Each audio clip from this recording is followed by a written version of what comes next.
welcome to the channel. Jason back at you again with a quick video. As you can see, Christmas has come early here at the house. So as you guys may have been aware, kind of talked about it in some prior videos, was going to try to get back into some sim gaming, some sim game racing, and as you can see, it's the reason why I got the new gaming PC here. I actually have a review on that one if you want to check it out, but I thought I'd do a little bit of an unboxing of some of the gear that I got for the racing sim. At this point, it's pretty early in the process. Just got the PC, and then now the steering wheel and the pedals. And normally I'm not really big on the unboxing type videos, but sim racing is so huge all of a sudden, with all of us kind of being on lockdown, I thought it'd be a good idea to make a quick video just to show you guys my first impressions of the product, the Fanatec wheel and pedals that I got. And that way, just in case you're in the market as well, Fanatec wasn't necessarily my first choice. I was actually looking at a Thrustmaster Sparco wheel, which I thought was pretty awesome, but like everything else right now, it was out of stock, and unfortunately I just didn't want to wait. I knew that I was gonna go with the Fanatec pedals anyhow, the CSL pedals, so I thought in this particular case I would just kind of stay with Fanatec or Fanatec, whatever, however it's pronounced. Anyway, so for all you folks that are, maybe new to sim racing and thinking about buying a wheel or pedals, once you start doing some research, you'll start to see that Fanatec is probably what you would consider mid to high level. Logitech, the G29 is a great wheel. That's what I had prior years ago, and really liked that wheel. Whereas as you start to step up a little bit into Thrustmaster or Fanatec, then you start to get a little bit more higher quality things made more out of metal, and just built a little bit better. It's a belt driven wheel versus gear on the Logitech, but the Logitech, if you're new to sim racing, is a fantastic wheel.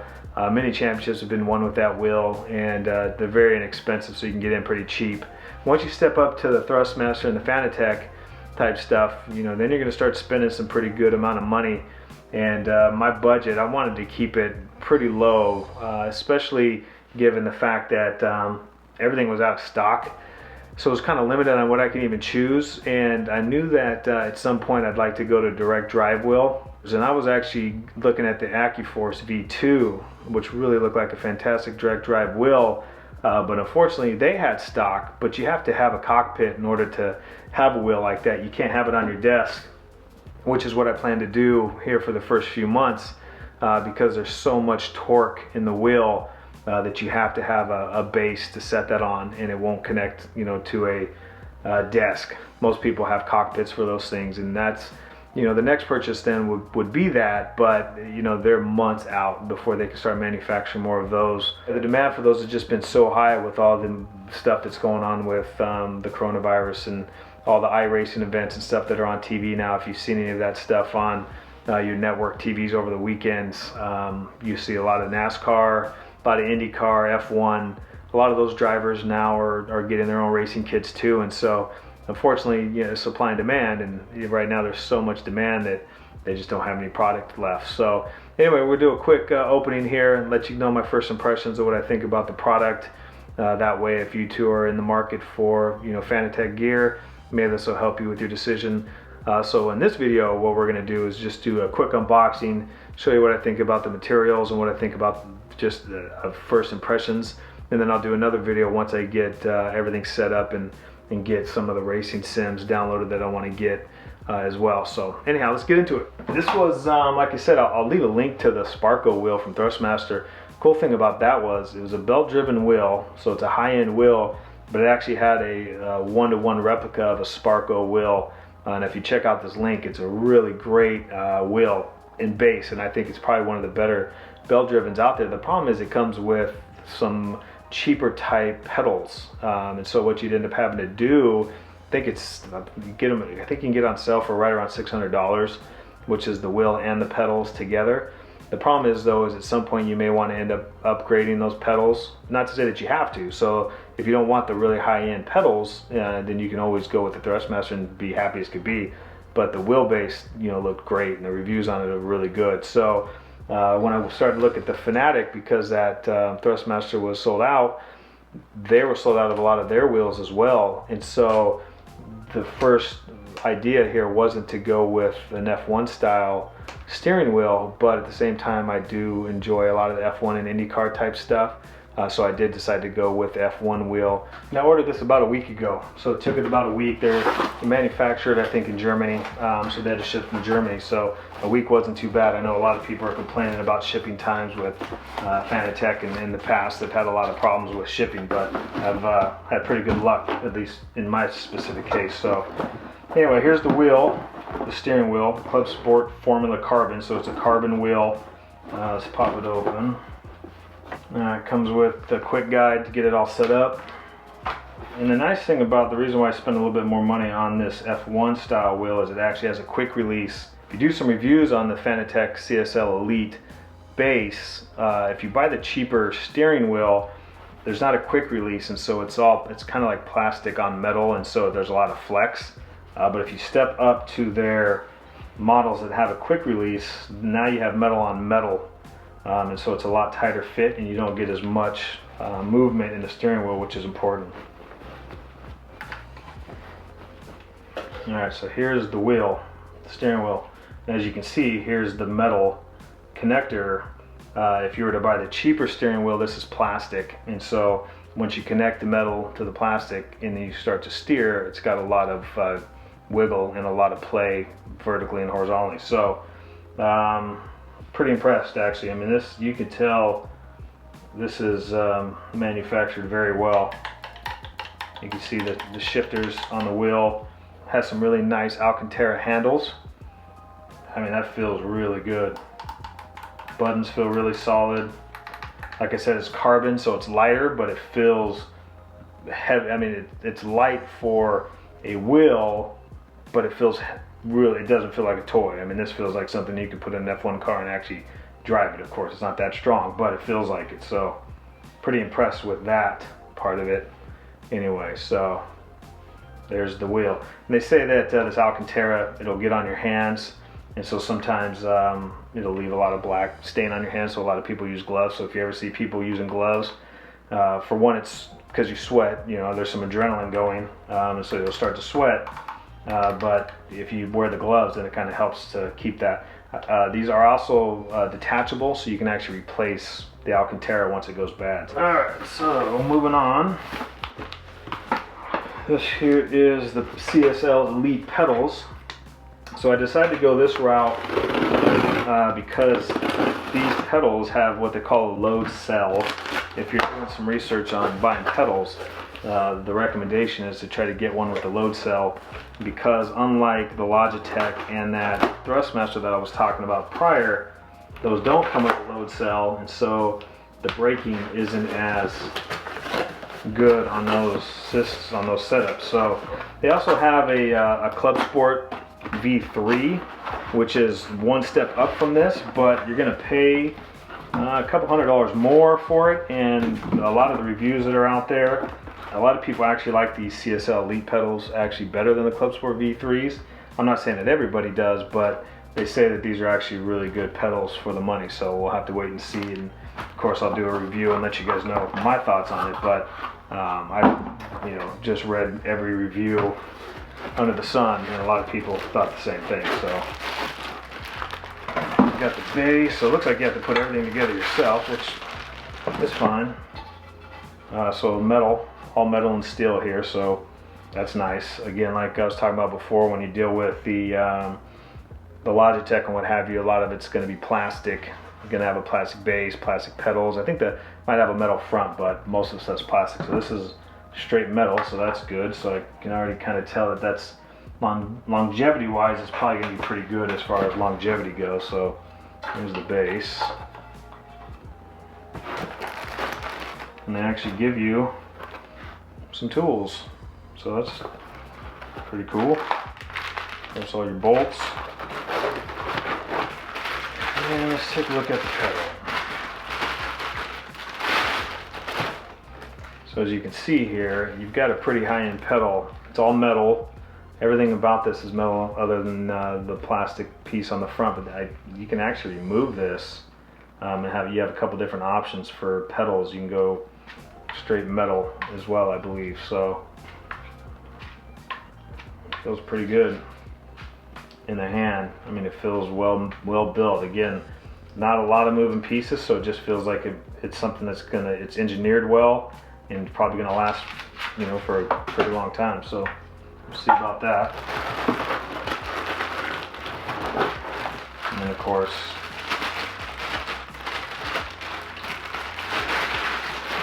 another, and some of them have these little pieces on the back. If you didn't get the load cell like I did, now they actually, if you just get the two-piece one, you actually get an additional piece of plastic or a piece of rubber there.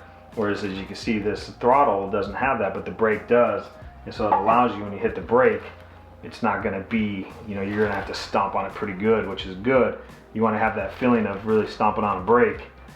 So that's the idea here. Now, since I bought the additional pedal, of course I'll be taking this out most likely, because I think will end up being the clutch, so we'll have to see about that. So anyway, so there's those two pedals. Again, engineered really well. It looks like high-end metal. Pretty impressed in regards to that portion of it. So of course these, when they get all hooked up, they'll be on the actual base itself, and then they're going to be really sturdy. So really meant, because this load cell, you have to brake so hard, so much pressure, they're really meant to be placed on a cockpit. But I do know that people do use them on the floor, but you have to be able to really support them in the ground. And so that'll be a chore for me that I'll have to try to figure out here when I start getting these set up, because I know that I won't be able to get a cockpit here for a couple months being sold out. So Alright, so here's the load cell kit. More stickers, manual. And then what you got here is I'm gonna have to do a little bit of work trying to, I'll go through the manuals and making sure that I get everything set up right. There's gonna be some installation involved, but as you can see now, the difference between like your throttle here, and you have this load cell brake, so you can see they're different. And the way it works is, now when you push on this, you're getting some resistance, and a lot of resistance actually. So the idea is, by using a load cell like this, you can be consistent in your braking, which is really important. Whereas some of the other ones, they just have a longer play, and so you don't really have the consistency.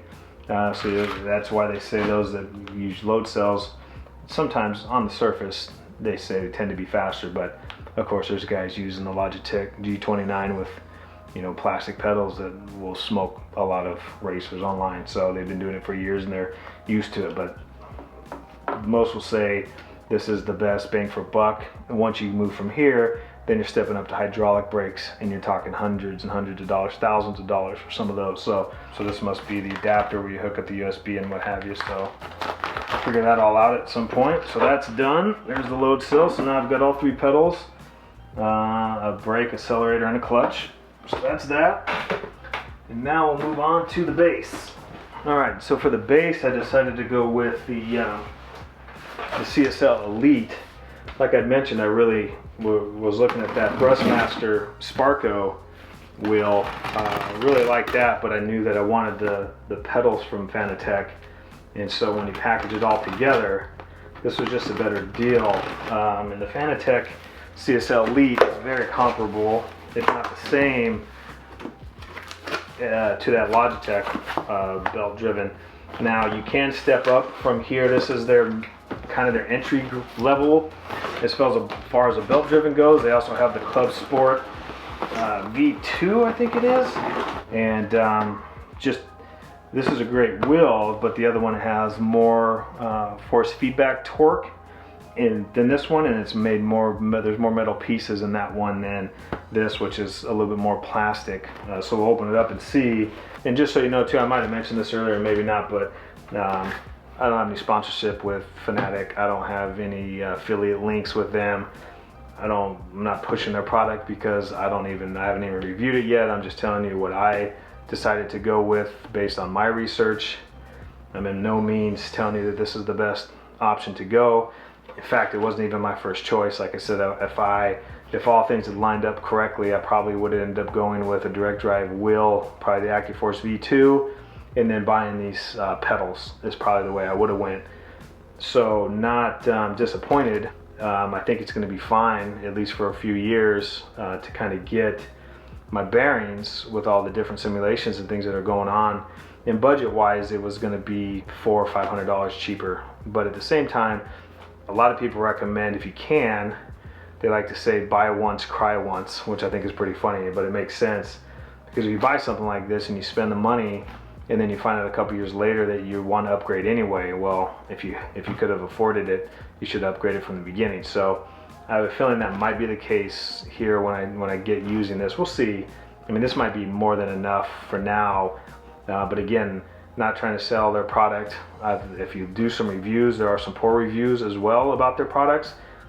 People getting them and not working, a lot of issues with customer service and some of that stuff too. So again, no affiliation whatsoever. Just keep that in mind. None of my stuff is, I don't have affiliations with any of these guys. So I will leave links though to the Thrustmaster one that I was talking about, and then also the Logitech one, because you can buy those on Amazon. Fanatec, you have to go directly through them, but at least that way you can look at some of those if you're looking for, especially on the lower end, if you're looking for to get started cheaper. The Logitech is the one that everybody's going to recommend.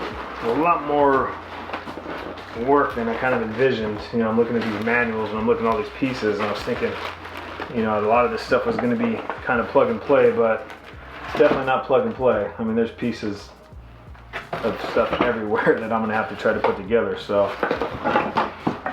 it'll be interesting, fun, I guess. But I was hoping to get started tonight racing, but that ain't gonna happen. Probably be a few days before that happens. So, all right. So here's the base. Pretty heavy. I mean, like I said, probably a good 15 pounds. Got some metal on the front, so you have metal on metal, like I was talking about when you with a quick release. When you have the metal from the steering wheel and then the metal from the base here, it helps the connection to be tighter, which is good. Metal on the front, so you got some pretty hard plastic on the front or on the top here and the sides. So again, seems very sturdy, and it looks like it will be fairly durable. Only time will tell. But so that's the base. And you got some inputs on the back, power, place to. Oh, the other nice thing that I'll mention too is because I told you that I wasn't able to get a cockpit because everything's sold out everywhere. I mean, you just can't, unless you want to spend thousands of dollars on a cockpit, which I'm not going to do. The nice thing about this CSL Elite is it actually comes with the desk mount. So I've got a really sturdy desk that's going to work really well for the desk mount. If you were to step up one to the Club Sport, you actually have to buy a desk mount with that. So you're paying more money for the base, then you have to spend like $60 for a desk mount, which just seems ridiculous to me that they would charge that kind of money for a desk mount. But it is what it is.